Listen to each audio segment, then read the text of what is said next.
Biboy, ang gwapo-gwapo mo talaga. Thank you dito sa picture, ha?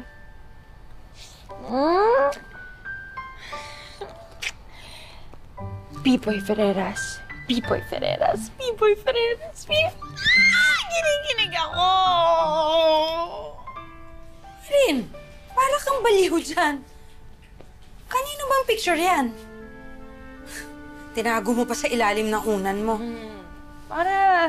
Para maisip rin niya ako, Ma.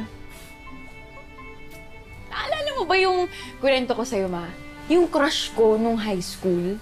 Nagkita ulit kami. Kapit pa lang pala siya ni Fritzy. Ah, yung best friend mo? Tsaka alam mo ba, Ma? Lahat ng magagandang katangian sa isang lalaki na naiisip ko, na kay B-boy na.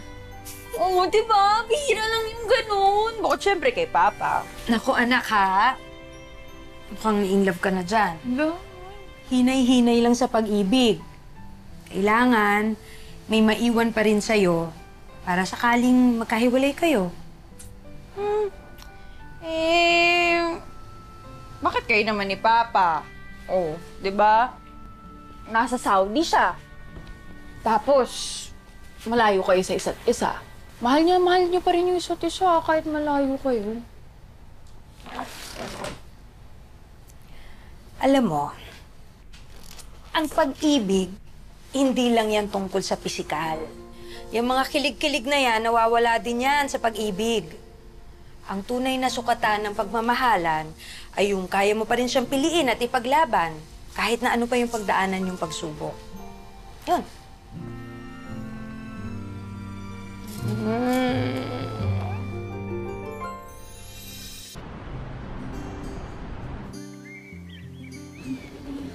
Bes, bakit?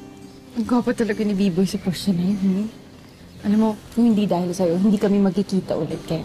Thank you. No problem. Una-una, arte ka. Kasi naman, Ang gwapo. yun nga eh. Ano ba? Huwag ka masyadong magpahalata. Matangkad. Huwag ka masyadong magpahalata. Grabe yung muscles niya. Hindi na mabutok siya. Ano ba? Hi, Irene. Hello.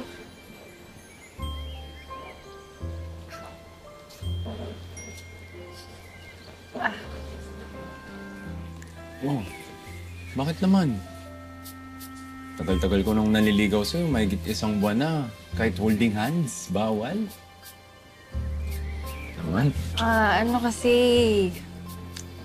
Sabi kasi ni Mama, kapag hinawakan mo rin daw yung kamay ng lalaki, ibig sabihin, gusto mo rin siya.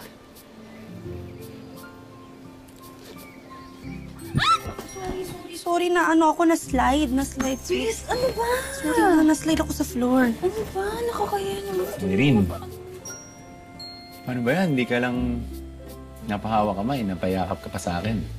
Tapos ngayon, magkahawak pa tayo ng kamay. Ibig sabihin, gusto mo na rin ako.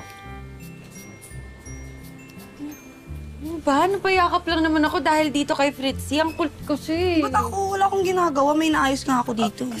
Dahil kay Fritzy, bakit hawak mo pa din yung kamay ko? Alam mo, bistado na kita. Alam kong gusto mo rin ako. Kaya, tayo na. Alam mo na yan, kung ayaw mo, sige ka. Sige. Sinis na? Kukunin ko talaga yan. Atri ka pa dyan. Sige, good.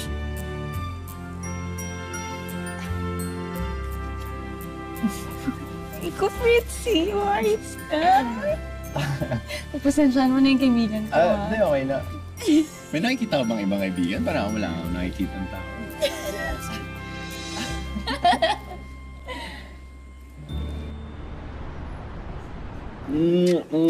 Ano ba? Miss kita eh. Talaga ba? Hi, Tita. Good evening. Ano po yan? Hi, Ma. Irene, paano? Kasama na si mama mo. Uwi mo na ako sa akin, may pinapagawa si nanay eh. Buong araw na tayo magkasama. Magkikita pa naman tayo ulit. Ano naman? Bakit? Talagang umuwi. O, syempre, importante mo. Irene, importante. Intindihin mo naman. Ito naman. Grabe naman to. Babalik naman ako agad. Irene, umayos ka nga. Araw-araw na kayong magkasama. Baka magkasawaan kayo niyan agad. Sige na, B-boy. Pwede ka na umuwi. Sige po. Saglit. Sige na, papayagan na kitang umuwi. Pero, pwede bang akin na muna tong uniform mo? Itong uniform gagawin mo dito. So, may pawis na to, oh. Okay lang yan. Para kapag wala ka, kapag hindi kita kasama, feeling ko, kasama kita. Pwede kong amayin yung uniform. Nakakaya si mama mo. Ako pa, okay lang yan. Please? Okay. Sigurado ka ba? Oo nga. Oh. Thank you. Sige na. See you tomorrow. Bye-bye. Bye. Ingat ka.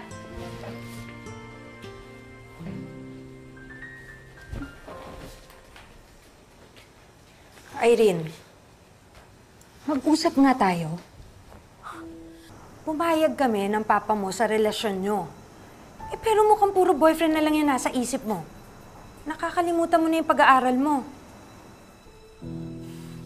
Saka anak, ang matinong babae, hindi pinapakita na patay siya sa lalaki. Uy, umayos ka nga dyan.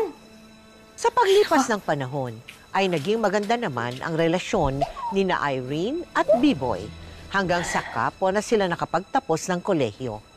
Dahil sa tagal na rin ng kanilang relasyon, hindi na nagatubili pa si Irene na ibigay ang sarili sa nobyong si B-Boy. So, binuhat na ako. Tapos, Mas gusto mo yung parang mas ibig kukunin ko. Ikaw magbibigay. Kukunin ko. Mga taksil kayo, mga hayop! Irene! Mga taksil kayo! Hayop ka! Irene! Alam mo, ahas ka! Ahas kang malandi ka! Akala ko pa naman best friend kita. Yun pala boyfriend snatcher ka din. Nagkukunwari ka pang tulay naming dalawa, pero ang gusto mo lang naman, sirain kami ni B-Boy. Irene, tignan mo ang ginawa mo. Wala naman siyang ginagawang masama eh. Talagang pagtatanggol mo pa talaga yung babaeng yan? Alam mo, isa ka pa eh. Akala ko matino ka, pero yun pala, two-timer ka. Pinagkatiwalaan kita. Akala ko akin ka, kaya nagpaangkin rin ako sa'yo, pero yun pala, gagaguhin mo lang din ako. Irene, pwede ba? Pwede ba bago ka magwala? Pakinggan mo muna ako. Kaya na naman kami nandito ang dalawa kasi nagpapatulong ako sa kanya eh. Kasi bala ko na sanang mag-propose sa'yo. Gusto na kita sanang pakasalan. Di ba? Dinulo ka kasi. Pero kung ganyan ugali mo, mabuti pa. Huwag na lang.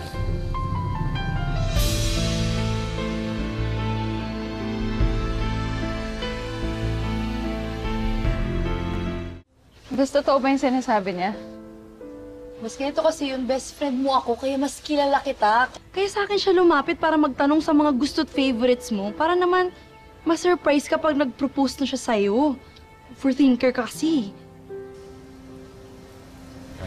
Wala na. Wala nang surprise. Grabe ka naman kasi, Irene eh. Best friend mo, pati boyfriend mo, pagdududahan mo. Boy, sorry. Sorry talaga. Best sorry, din. Hindi ko naman kasi inaakala eh. Hindi ko naman akalain na ganun mo na ako mahal, na alokin mo ako ng kasal. Sorry talaga. Sige na, tama na. Mahal na mahal lang din kasi kita eh. Kaya huwag mo na akong pagdudahan. Wala mo na akong ginagawa masama sa'yo eh. Alam ko, sorry talaga. Mahal na mahal din kasi kita. Hindi ko alam gagawin ko pag nawala ka.